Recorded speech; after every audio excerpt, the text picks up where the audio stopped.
Salut à tous, bienvenue chez Gamma Speed Shop. Aujourd'hui, on part essayer cette RX7 FD de 600 chevaux.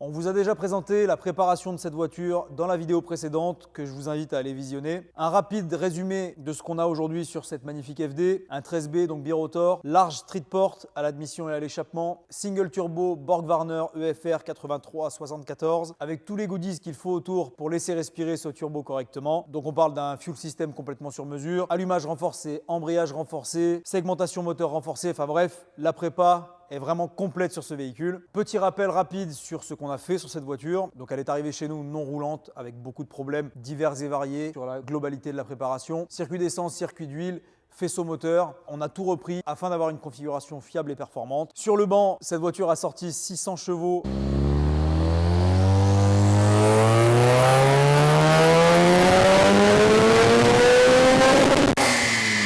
Et des flammes de 2 mètres, littéralement.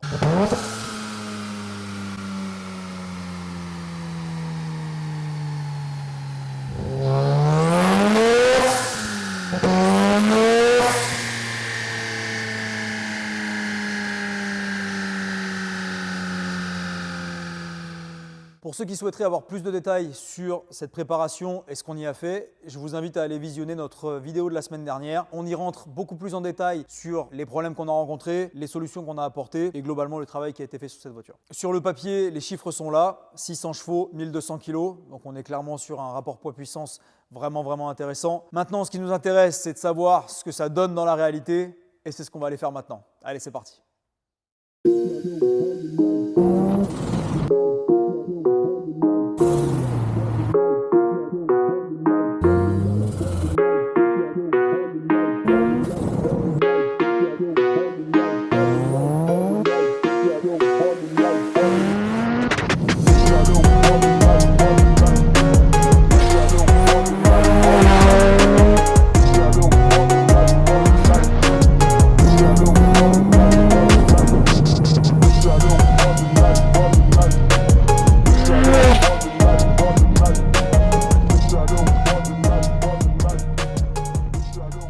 Une fois de plus au volant d'une RX7 FD3S, pas n'importe laquelle, très clairement.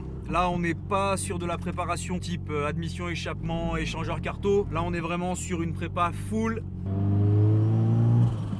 Vous l'entendez déjà, on n'a pas passé 3000 tours, on n'est même pas en boost, mais déjà le son du Borg-Warner EFR est très présent dans l'habitacle. On a une ligne d'échappement, malgré le fait qu'elle soit en 3,5 pouces, qui a été très bien faite, très bien conçue. Et du coup, tant qu'on roule en stabilisé comme ça, on entend le bruit du turbo, mais on n'entend strictement rien à l'échappement. Enfin, juste un ronron très tranquille. Mais par contre, le bruit du turbo est bien là, ça c'est très clair.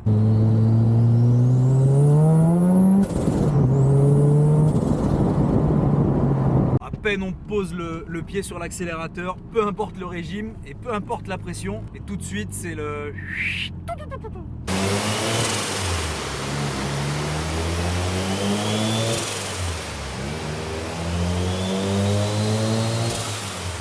C'est vraiment ce qui va trahir le fait qu'on ait un moteur extrêmement préparé et 600 chevaux à volonté sur la pédale de droite. On est sur un châssis quand même assez ferme, parce que là on est sur des combinés filetés bien sûr, mais avec une voiture bien rabaissée. On est sur des jantes en 18 avec des pneus taille basse. En clair, ça vire à plat, tous les mouvements de caisse sont maîtrisés, mais par contre voilà, on sait qu'on est dans un châssis pas d'origine. On ressent absolument tout, chaque raccord de la route, chaque réparation de goudron, on le sent dans les lombaires. Les baquets Recaro ne filtrent pas grand chose, on va pas se mentir. On n'est pas dans une voiture complètement vidée, arsautée, inroulable au quotidien. Mais en même temps, on n'est pas non plus dans une voiture d'origine avec des suspensions qui permettraient un certain confort. On est entre les deux. Voilà, ça reste roulable, mais clairement, c'est pas la voiture qu'on va utiliser pour emmener belle-mère à l'église le dimanche matin. Le châssis est vraiment à la hauteur de ce qui nous intéresse aujourd'hui, c'est-à-dire le moteur. 600 chevaux, plus de 600 newtons, dans une voiture d'une tonne 2, on est sur un rapport poids-puissance vraiment excellent. Les chiffres c'est bien, mais ce qui nous intéresse c'est le ressenti. Ça se conduit de façon parfaitement normale, on n'est pas sur un porting beaucoup trop agressif en mode qui ferait qu'on aurait quelques saccades. On est sur un large street port, donc c'est quelque chose qui reste néanmoins civilisé quand on veut rouler tranquille. On peut rouler sur le couple, on peut rester entre 2000 et 3000, on est en 5e, ça reprend sans broncher, on est sur un moteur qui malgré tout est coupleux. Quand on en a marre de rouler sur le couple, on écrase et ça donne ça. Il faut rester concentré. Il faut être réveillé, il faut bien tenir son volant. Ouais, c'est absolument génial. C'est absolument génial. Il n'y a rien d'autre à dire. Et là, on n'avait même pas encore activé le boost controller. Donc dans l'absolu, on n'a pas le couple maxi. On a les 600 chevaux à, je sais plus, à environ 7000. Mais avant ça, on a une montée progressive du couple puisqu'on laisse le turbo spooler sans monter la pression artificiellement grâce au boost controller. C'est absolument indécent. En seconde, c'est absolument indécent. C'est à peine si on a le temps d'arriver au rupteur pour passer le rapport. C'est pour ça que là, typiquement, je lâche à 5000 parce qu'en fait, déjà à partir de 4500, 5000, on commence à patiner, la voiture commence à chasser de l'arrière. Et obligé de passer la 3 parce que sinon c'est littéralement incontrôlable. Même sans dépasser les limitations de vitesse, c'est absolument délirant. C'est absolument délirant. On a vraiment cette sensation de pousser de façon vraiment violente dès les bas régimes. Et encore une fois, j'insiste là-dessus, on n'a pas appuyé sur le petit bouton High Boost qui nous permet d'avoir un bar 3 au spool et de faire un pic à un bar 7. C'est vraiment violent. C'est vraiment violent. C'est vraiment pas évident à décrire comme sensation. C'est vraiment... On le sent vraiment dans les tripes. C'est au moment où on accélère, on retient sa respiration, on se concentre sur son volant, on se concentre sur le fait de garder la voiture droite. C'est absolument démoniaque. Et là, on est en low boost, c'est-à-dire que jusqu'à 5000, on est encore une fois à, je sais plus, un bar 1. Et c'est au-delà derrière qu'après, effectivement, on tape les 1 bar 7, mais on va appuyer sur le petit bouton. Donc là, notre calculateur va artificiellement monter la pression turbo dès les bas régimes. Je me mets en 3e parce que là, en seconde, ce sera tout bonnement incontrôlable. La seule chose que je peux vous dire, c'est heureusement qu'il y a des freins et heureusement que ça fonctionne bien. Parce que c'est... Ouais, non, c'est... Là, pour le coup, il faut avoir un châssis comme celui-là et des freins comme cela. Avec un moteur pareil. On pourrait avoir encore plus de traction à l'arrière si on avait une suspension, je dirais, un peu plus souple, façon drag, avec un arrière qui se tasserait un peu plus, mais c'est pas l'esprit de cette voiture.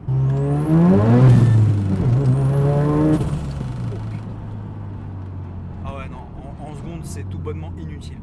Inutile. On est dans quelque chose qui arrache à mort. Un petit pouce levé d'un passant sur le côté. Quand on roule dans une voiture comme celle-là, il est très difficile de passer inaperçu. Le plus choquant là-dedans, c'est l'absence de lag du BorgWarner. C'est impressionnant. On met pied dedans, il y a du boost instantanément. Et on est sur un turbo capable de sortir 600 chevaux sur un rotary. C'est un turbo qui est capable de sortir plus de 700 chevaux sur un moteur à piston traditionnel. On arrive à avoir un bar 3 de pression turbo à 3200 tours minute. Sur un moteur avec du porting, c'est-à-dire avec du croisement, qui ne favorise pas forcément le spool à bas régime. Et bien malgré ça, on a un turbo qui peut nous sortir un bar 3 de pression à 3200 tours. On tape dedans, ça spool instantanément, il n'y a pas d'inertie, il n'y a pas de lag. Et ça, c'est vraiment impressionnant. Ah, vraiment le beurre et l'argent du beurre, quoi. On a quelque chose qui se poule bas dans les tours, qui permet d'avoir du couple. Rien qu'en roulant pépère comme ça, voilà, je suis à 2200 tours, 2300 tours, et on peut rouler sans aucun problème en 5e. Comme avoir du boost instantanément dès qu'on appuie sur la pédale d'accélérateur, et ce jusqu'à 8000 tours sans faillir, sans que le boost s'effondre à haut régime. On a absolument tout.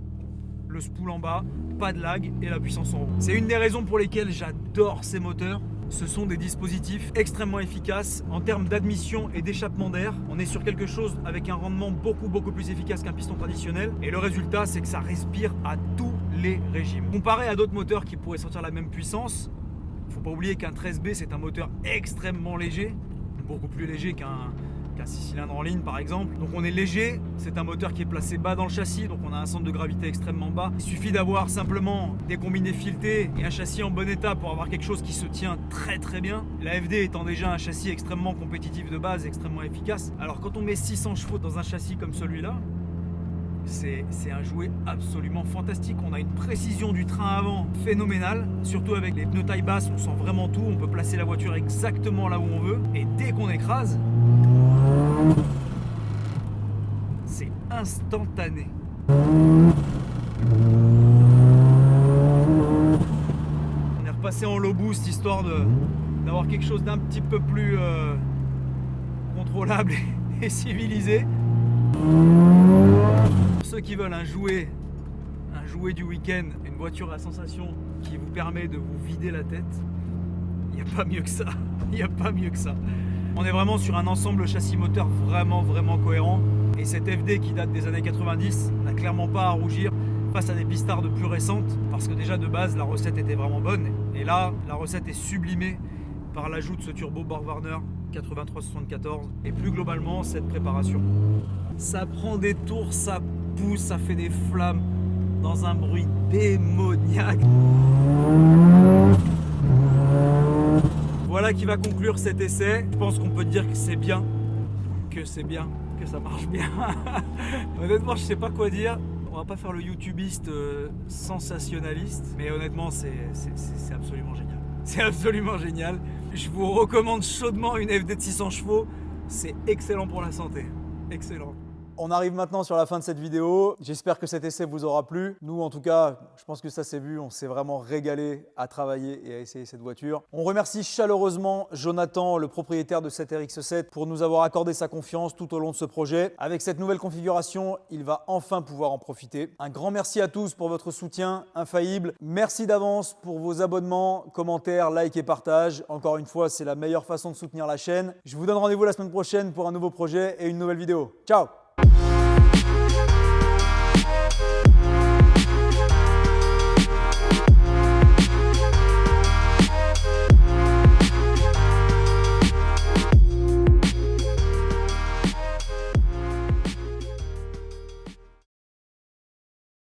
Ah, je veux la même.